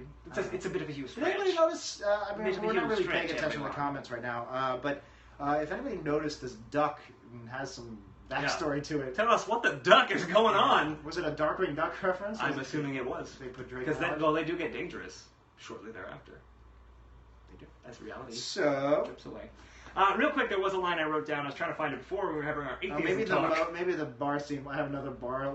No, Well, maybe the bar was after the church. My bad. I just want to say, Marge says to Homer, "When I'm troubled, I always find solace in the airtight logic of religion." That was a nice line. That was a good satirical line. You know, we've mentioned way in the past playing that it very straight. Simpsons usually does good religious Yes. satire. Well, I thought that was a great Some line. of this was a little on the head, but for the most part, I did like the religious stuff going on here. Well, there was one moment that happened. So Homer's hands turn into real hands. They turn into, his animated Yeah. four-finger hands. And Grandpa chimes in and says, "Let's take him apart and hide him under the couch." Yes. That's a stand-up-y but funny. That was cute. That's Yeah. what you do with Legos. It happens. I mean, not on purpose. Not on purpose, but then everyone else sees it, which I thought was an interesting way to go with I was this. shocked by that, I didn't yeah. think that that's what's going to happen. I Yeah. thought it was going to be Homer gets crazy until he's the only one that thinks he's not in the real Although, world. does it play into the bigger story at all? No, but it was still an interesting thing to do. It's interesting, but I guess I if kind it, of don't like it because it didn't yeah, go yeah, anywhere. that's a good point.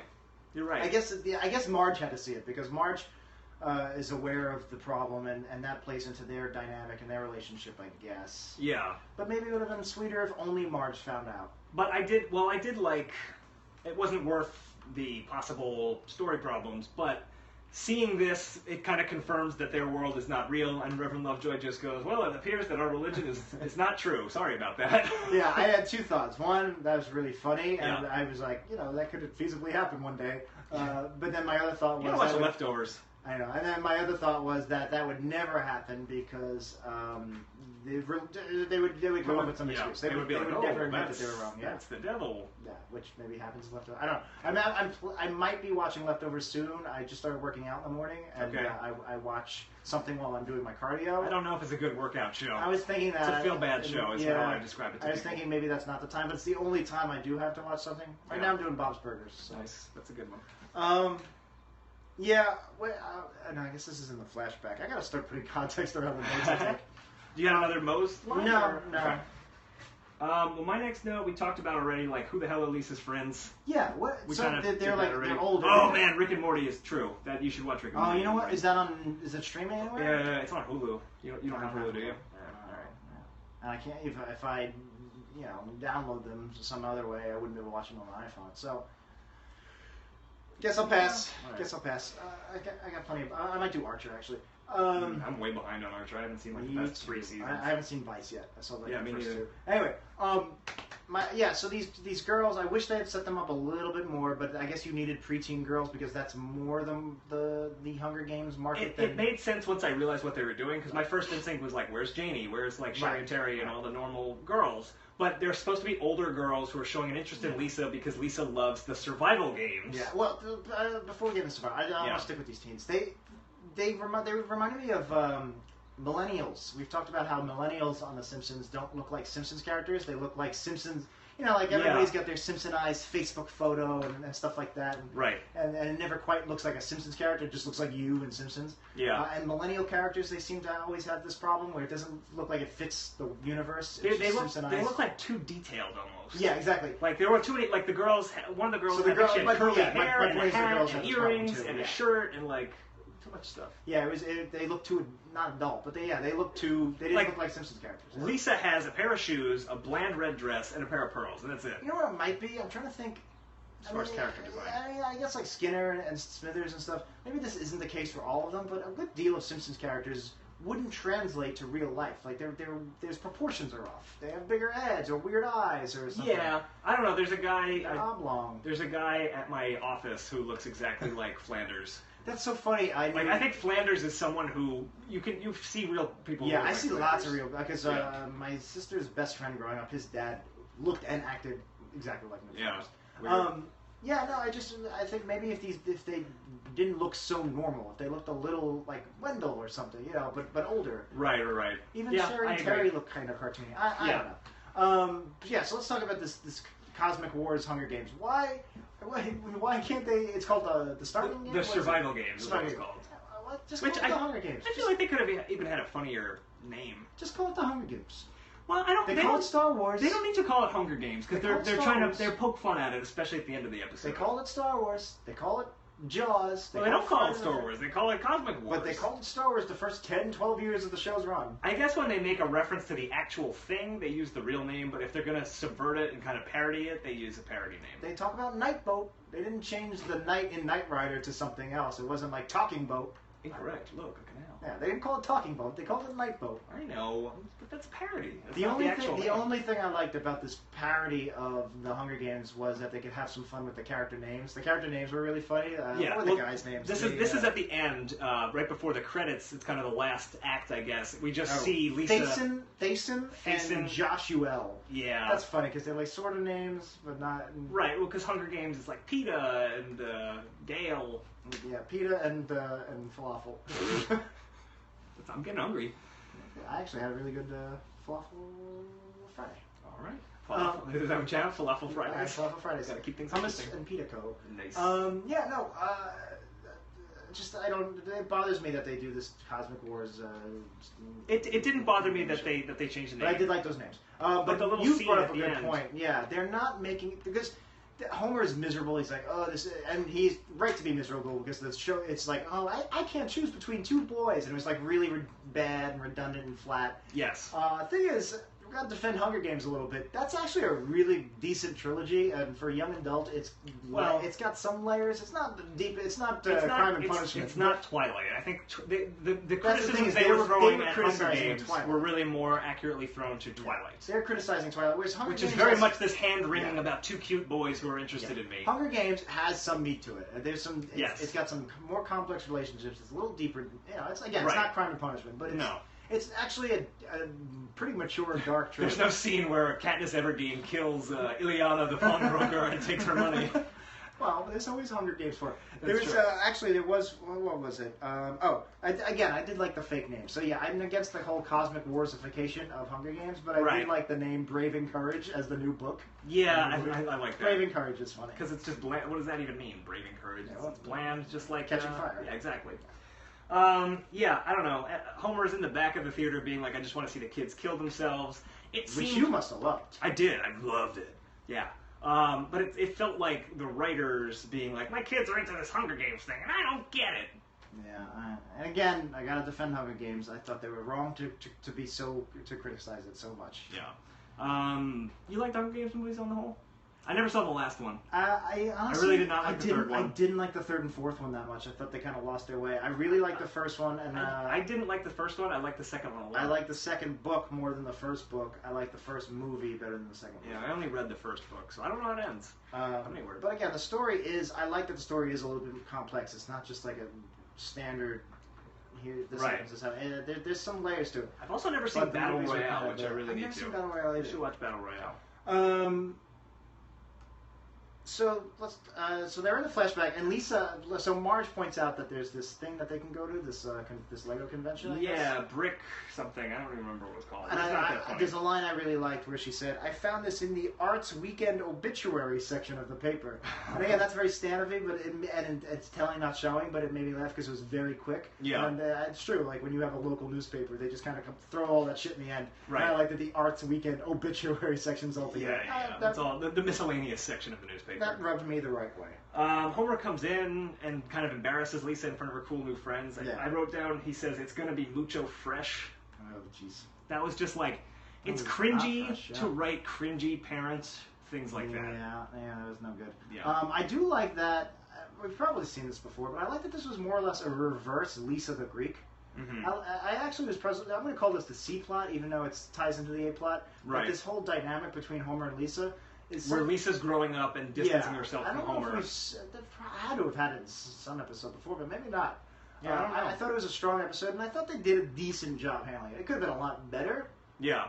but I really liked No, this I liked reverse Lisa the Greek plot. I liked the storyline of Greek this to episode Lisa, a lot. I guess, would be Greek a, to Lisa. Would be a reverse Anti-Lisa the Greek, I think is what it is.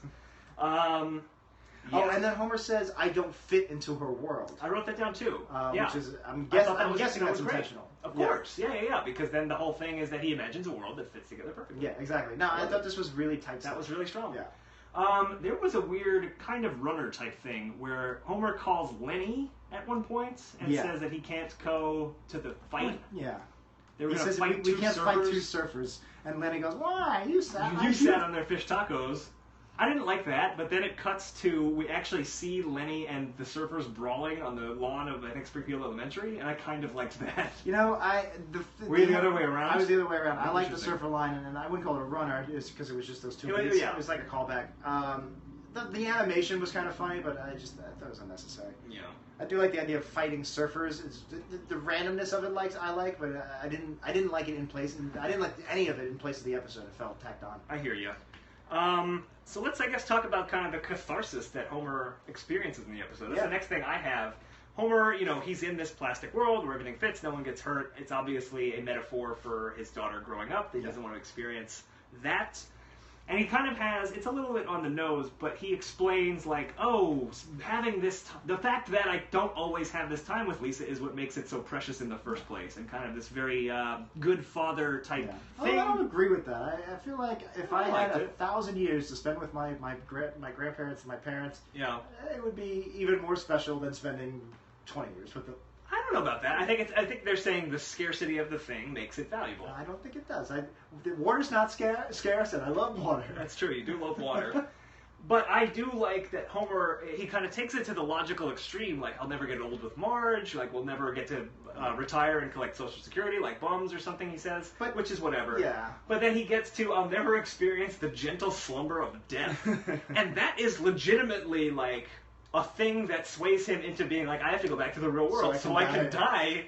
Yeah. I didn't like this because, again, it wasn't a good enough justification. I think the justification should have been, I love hanging out with Lisa, but this isn't Lisa. This is a figment of my imagination that is Lisa. Interesting. Like Homer's Lisa should have been more limited. Let's just say it. Lisa, even though she's 8, she's smarter than Homer. She's better than Homer. Right. And Homer should have had some realization, like this is me. This isn't my girl that I love because I love Lisa because she's better than me. She's something I made that's better, like this special. Right. She's surpassed me. This isn't her. And then he looks at Marge. He's like, I love you and I love my memories of you, but you're not my wife. You're not who I want to spend time with. Right. He realizes he's jerking off. He's spending time with himself. He's jerking off with Lisa. Yeah, he's jerking off with Lisa. Yikes. Yeah, no. So I wish that was more the catharsis. Yeah. Than him realizing he wants to go die. I don't know that it's... I kind of liked the fact that it was dark, and if you don't like that it's dark... That didn't bother me that it was dark. But yeah, I don't know. I'm a dark guy. Like, accepting his mortality was kind of... I thought it was a very unique way to end the episode. Yeah, I like my version a lot better. You would. I did like that when he decides to end the fantasy, Marge is upset because she just went grocery shopping, which, is tedious and a lot of work. And I like the idea that she's just like, you're going to end the world? Why didn't you end the world before I wasted my day? Yeah. Yeah. I like that. So Homer realizes the key to getting back to the real world lies in the Perky Patty set that he had bought for Lisa. He has to go get it from Comic Book Guy, and I really liked the idea that Comic Book Guy was the one kind of representative of the fictional people in Homer's head who did not want him to leave because they would presumably all die once Homer wakes up. Yes, it's a little gray. No? But I mean, they shouldn't care. It's Homer. They're all Homer. Well, yeah, they are and they aren't. Like, it's like... If anything, it's like that idea that this is reality is just a dream. Yeah, I know we're getting stoner. If anything, I think a bigger impetus for him to stop would be Lisa, which I don't think we see very much of. Ironically, it should have been Lego Lisa saying, yes, I'm not really Lisa, but if you have two options, you can either spend as much time with me, or you can spend time with the Lisa that doesn't even want you, that's about to leave you. And then that's a much tougher choice. It's like, do I have fantasy Lisa where she'll always be with me? You wanted Lego Lisa to actually be the bad guy. Exactly. Instead of Comic Book Guy. Well, maybe not bad guy, but the way you're portraying Comic Book Guy as he's representing the characters that don't want the fantasy to end. She shouldn't want the fantasy to end, and she can be basically, because they're all representing Homer, so she could basically be Homer's mouthpiece and be saying... They all are Homer. Right. This is Homer's fantasy. Yeah. So she could be representing the part of Homer's brain that's like, you know what, maybe it's better to be in the fantasy. It's like, it's not really Lisa, but at least then I get to spend time with her, whereas real Lisa is going to yell at me and be a teenager and all this. Maybe fantasy Lisa is better. You're swaying me that it probably would have been a stronger, more emotional episode. I think it definitely would have been stronger, more emotional, but I didn't mind. Homer has to overcome Lego Lisa to get back to real Lisa. Exactly. Yeah, I think that would have been way better, but I don't mind Comic Book Guy. Since they didn't do that, I liked that it was Comic Book Guy because he's the obvious man-child, would want to stay in the toys, that things that don't change. I like that, and it was it made sense. There was a line where Homer says, "I thought you were the rule explainer guy." Yeah, the bad guy? A sci-fi trope in the as opposed to being reality thing. Yeah. I liked it. Yeah. So Comic Book Guy calls in pirates and ninjas and all these other Lego playsets. That's like the Lego movie aspect where you get very much Lego movie-esque. And Bart comes in with, or Homer mentally calls Bart. I don't even remember how. I'm not sure. Oh no, he's yelling really loud. Help! Who will help me? Who will? And Bart hears it. And Bart is able to, instead of building the school, he builds a giant kind of mecha Jaeger type thing. Yeah. And destroys Comic Book Guy's lair. Yeah, there's two lines I want to mention that Bart says here. One I hated. It's his post-classic cowabunga catchphrase. Besides karate is kid power. Oh, I didn't even hear him say that. Yeah, and he said, and the robot says it. The giant robot goes, "Kid power." I didn't like that, but I did like that one of the weapons was lightsaber barf. Lightsaber barf was great. And it literally barfs lightsabers. Yes. And that's such a kid, funny, visual, silly thing. And I think it was the actual lightsaber noise. And not Cosmic Wars laser swords. Laser swords, yeah. Yeah, I loved lightsaber barf. But then Bart kind of saves the day, and then he says, "I'm a creative but undisciplined builder," as his creation kind of falls apart. Just like me. That's true. He's a brick like me. And I don't remember, I guess it was when they went back to reality. Back to reality. reality. Oh, there goes gravity. Oh, there goes gravity. That's just for us. That's just for you. One for them, one for us. One for them, well, one for us. One for them, like 10 for us. Yeah, let's bring Great back. That's definitely for us. I did like this. So apparently, because this episode took so long to make, and also because Lego didn't even tell them they were making a Lego movie, the plots ended up being kind of similar. I'm glad somebody in the Reddit told us this, because although I didn't really see too many connections between this and Lego movie, but... There's pretty big connections. I mean, it's about a parent and a child building Legos in the basement, and there's a fantasy world based around those Legos. No, I guess you're right. I'm not that familiar with the movie, I guess. But there's a moment... but yeah, I just want to be clear. Somebody in Reddit did mention that Lego movie... They had no idea what Lego movie was going to be about when they were into production. Yeah, it's also on the Wikipedia page for this, and the only thing they could do, like, they were close enough towards the end of production, and since this was a traditionally animated piece, they were able to get it in there, a nod to the Lego movie. Yeah, they tacked it on at the end. Where they say, I think Homer says, I forget who says it, but someone says, "Oh, it's better to come back to reality," or whatever, and somebody says, "Isn't that the plot of..." And then they go, no, it's not. And in the background, Emmett and Wildstyle, the two main characters from the Lego movie, like, walk by. Yeah. I thought it was cute. I liked it. They were being defensive and backing up their thing. Yeah. No harm, no foul, I guess. I liked it. I thought it was cute, and I liked the Lego movie. What did you think of the Men in Black ending, where the Homer and Lisa bond, everything's wrapped up into a neat little package, and then it zooms out of the house, zooms out of Earth, zooms out of the universe, the solar system, and eventually you find out that the entire universe is a giant Lego kit filled with 10 to the 90th power pieces, ages whatever and up, and God presumably. Well, we just see a pair of Lego hands like roll it up and take it away. So I'm assuming God is a Lego, and he created a meat universe. Yeah, I thought it was a good idea because we're playing with this like reality thing in this episode, but the fact that it was just like. It's a Lego set. There, It was just kind of like... Like, on paper, it really works. Now, the more, like, saying it out loud, I actually liked it a lot more than I did viewing it. In execution, I didn't enjoy it as much as the idea. But, saying it out loud made me like it more, but I don't think you should expect your TV viewers to dictate what just happened out loud for them in order for them to appreciate the episode. This is true. Wait, you don't always do that? I'm always, like... narrating what happened. I was like, oh, there was a comic misunderstanding between Frasier and Niles, and I laughed. That's why Dear John isn't the hit it was. You're right. It should have been, because it was meant to be viewed and then spoken aloud. If everybody just did their own Dear John podcast, Dear John would be the Cheers level sitcom. The biggest hit in the world. And that is it for Brick Like Me, right? I think we've said all we got to say. So we are gonna rank this episode. Let's do it. Let's do it, Jack. Let's do it. Let's do it. Let's do it. Do it. That's our second Black Eyed Peas reference today. Was Applebee's? Was that in this episode? I don't remember. I have no idea anymore. One big. Everything's blurring together. Dream. But anyway, it's time to rank this episode, Brick Like Me, from season 25. Please breathe harder into the microphone. You are getting cancer, sir. I don't like this at all.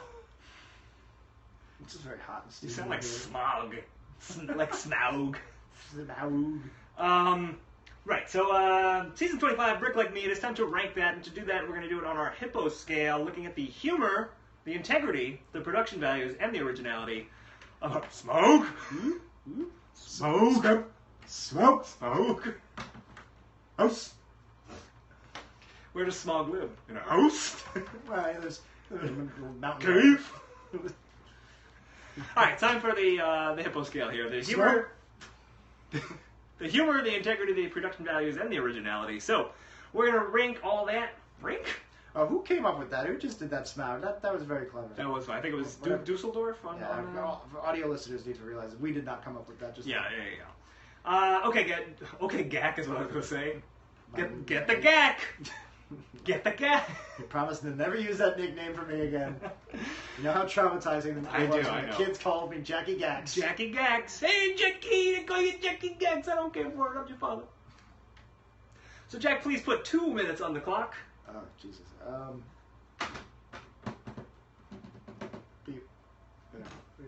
make sure that. All right. Make sure that I don't want them to know what the clock looks like. We don't want anyone to see the clock and its realness. Okay, 2 minutes on the clock. Beep, boop, beep. 0 to 5 scale, Jack. The humor of Brick Like Me. What do you got? Well, there's 3 jokes I really dug. So a That 3. we mentioned. 1 point for each. Can't think of a lot of others. Some cringy dad jokes, like you said. Yeah, I mean, I 1.5. didn't. 1.5 seems low to me. I agree. Seems high to me. This wasn't the funniest episode, but I think I'm going to give it middle of the road. I think I'm just going to go 2.5, mostly because there were a lot of like visual gags that I liked.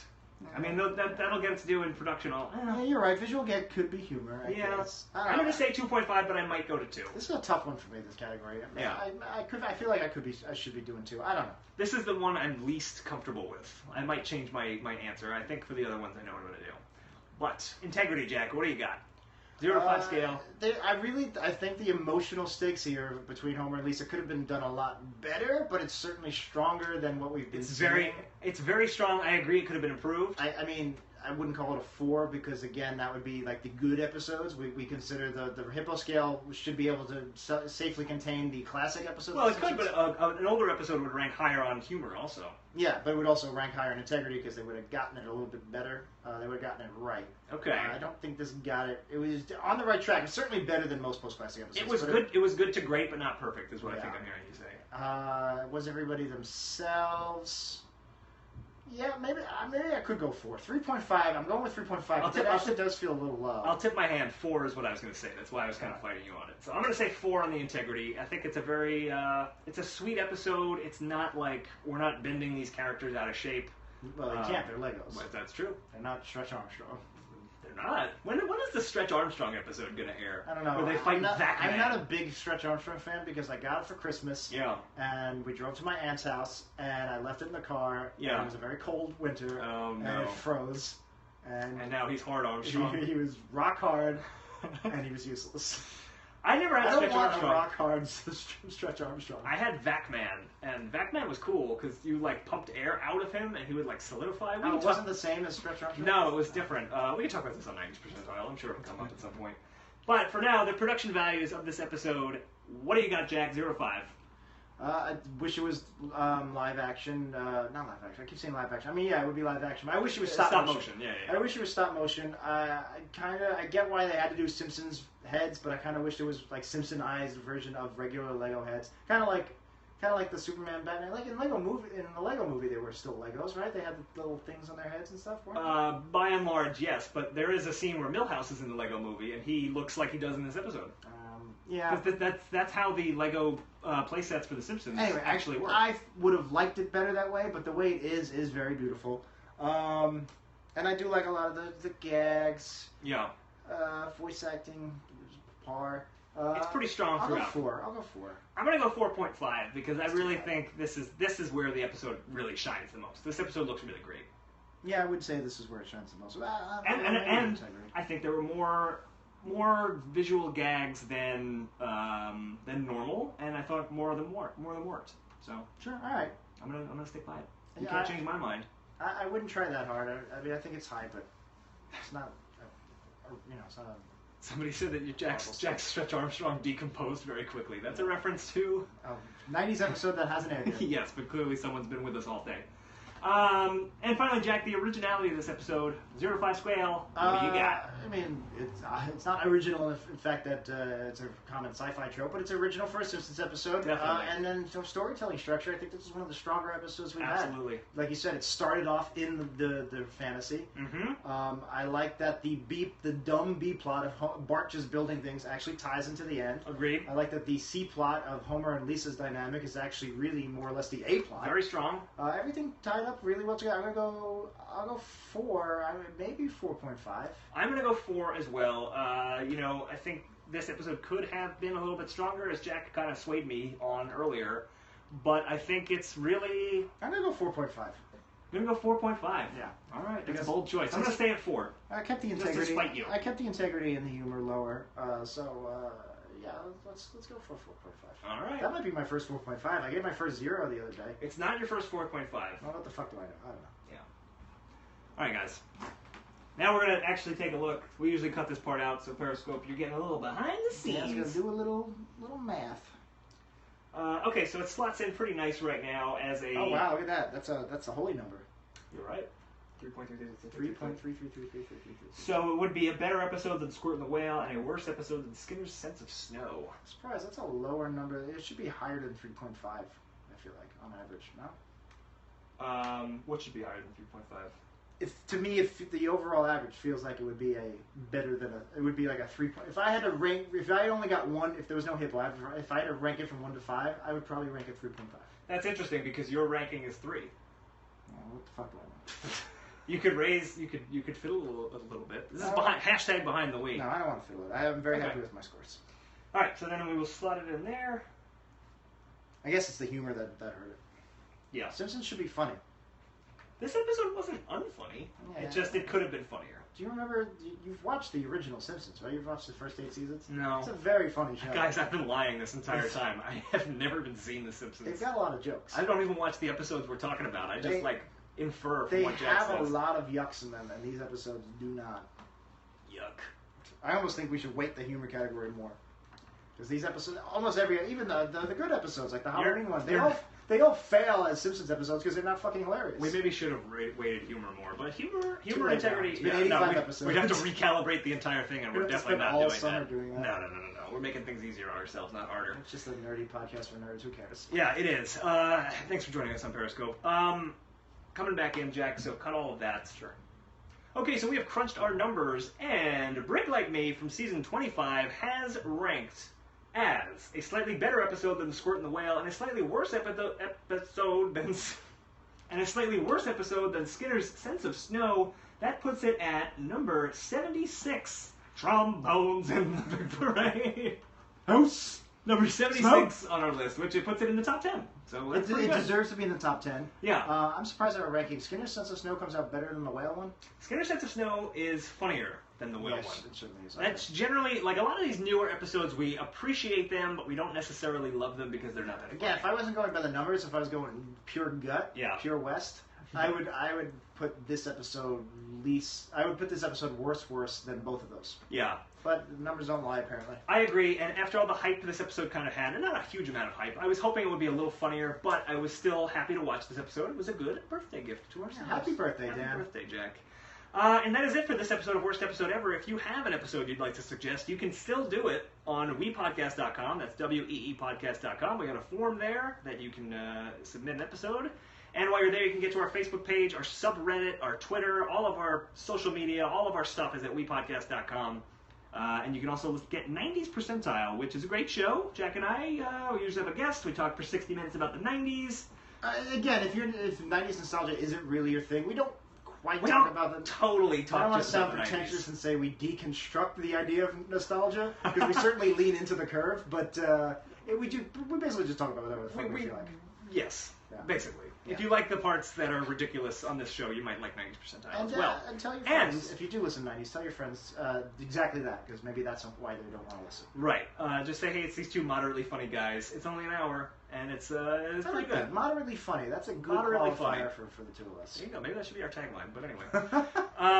90s Percentile will be continuing, but this is our last episode for a while. This is the end of Dog Racing.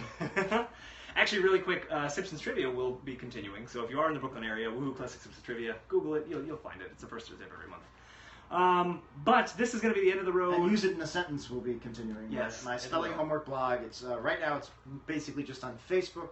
Just Google Facebook Use It in a Sentence. It'll come right up. It's my old spelling homework. It's 3 times a week. Yes. Stay tuned. We may do some things and put them out on this podcast feed. So don't unsubscribe or do anything crazy. Certainly, again, the reason we're taking the break off is because we've just been overwhelmed. We're taking the break because we've been overwhelmed with a lot of things. Right. So I just haven't had time to edit. So we actually have some backed up deleted scenes episodes. We'll release those. Yes. Maybe we'll do some extra stuff. Yeah, we have some stuff we were thinking we might do. That we may at the release. very least, maybe a sync points. Yeah, definitely. But 90s Percentile will be continuing, and check it out if you haven't. But And I just want to say thank you for listening to us for 85 episodes. I'm Absolutely. hoping every single one of you comes back, and then some. Yeah. The reason we've never wanted to take a break before is because we realized that momentum is a very big part of being a small podcast. Yes. And we're a little worried that nobody will come back when we do. A little bit worried, but considering we've done 85 episodes with really, I think we took like 1 or 2 weeks off because of personal tragedies. I think just 2, yeah. You know, I think we've definitely we've established that we are a consistent show, and we will be back. And so. just thank you so much for sticking with us for 85. That's crazy. Yeah, we're talking about the same thing every week. Yeah, it's more nuts. or less. It's nuts. Really, especially the whatever I don't know if there's a name for them, but the real hardcore Wii fans. You guys are fucking awesome. You make our day. You make every day better for us. Checking that Reddit and stuff. Absolutely, guys. And it's a kind of a bummer that we won't be doing the show during the summer because I do like checking the Reddit and doing all that stuff. Well, we'll still be around. I'll be on the Reddit. We'll just have less stuff to talk about. Right. But we talk about we had to do this. We had to take a break. Yeah, I just really want to strangle Jack and just God, I'm so tired of him. I'm a writer. I identify myself as a writer. And I haven't written a goddamn word since we started the podcast a year and a half ago. There you go. So Jack, that's it for this season of Worst Episode Ever. Things might be crazy different. Oh, you know what else I'm going to do? Hopefully with my free time? I don't know. I'm going to edit the cut-off disses that you guys have been submitting for the last 6 months. You might probably notice we've stopped doing it. Yes. I just haven't had time to do what I have to do. Yeah. I'll take the time over the summer, and so when we come back, episodes 86 on, we'll end with some of your submitted color lists. So submit some more actually over the summer, and I'll work on them for you guys. Yeah, and I'm gonna try and come up with an easier way to do that than just emailing it to us, which is a little bit problematic. But anyway, that's it for this season of Worst Episode Ever. Don't make it we Liebers, like believers. Don't make it that. Yeah, don't do that. But I tried. Good effort. E for effort. We'll be back sometime with tans. Yeah. Possible skin cancer. Unless we die. We'll be back. One of us could die. Both of us could die. If one of us dies, should we continue doing the podcast? Well, let's. I'm glad you asked because if we didn't bring this up, it would have been super awkward. It would have been super. But now let's give you. I'm going to say I give you permission if you give me permission to. Okay. So you're giving me permission? Is it conditional? It's conditional on if you give me permission. I wasn't going to give you permission. Well, then you don't get permission. All right, I'll give you permission. All right, I'll give you permission. All right. All right, so if one of us dies, right. We'll continue Worst Episode Ever. We do have 515 episodes to go. We got a lot to go through. Harry's waiting in the wings. He's ready to jump in. I think he's podcast out too. I think he might be. So, I forgot what I was going to say. I think you were going to say, how do we always end the show, Jack? No, I wasn't going to say that. But you were going to say that. So I was going to say that, and I'm still going to say it. And we say it by saying, see you in the fall. Cut fall this? No. Cut fall this is not bad. Cut fall this. Cuff all this. Cuff all of this. Smoke. That's how we end it. Smoke. Smoke. All right.